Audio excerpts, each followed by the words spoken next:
नमस्कार मंडळी. आज मी तुम्हाला दाखवणार आहे कोकेडेमा पद्धतशीररित्या कसा बनवायचा ते. तर हे घेतलंय सिंगोनियमचं झाड, त्याच्यात आहे कोकोपीट आणि हा अशा पद्धतीने आपण कोकेडेमा बनवणार आहोत. तर सर्वप्रथम मी ह्या बाउलमध्ये घेतले कोकोपीट आणि मातीचं मिश्रण आहे. त्याच्यामध्ये मी आता हे झाड आहे हे रूट बॉल्स काढून घेणार आहे. हे अशा पद्धतीने झाड काढून घेतलेलं आहे. त्याचा आपण आता कोकेडेमा बनवणार आहोत.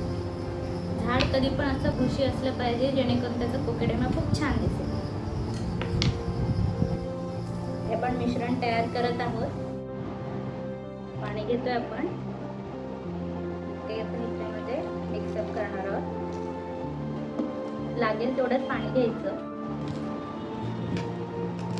हे आपण कालवून घेतलेलं आहे मिक्सचर. ह्याचा छानपैकी एक बॉल बनवून घ्यायचा आहे आपण. बॉल बनवून रेडी झालेला आहे आणि ह्याच्यामध्ये आपण ह्याचे 2 भाग करणार आहोत.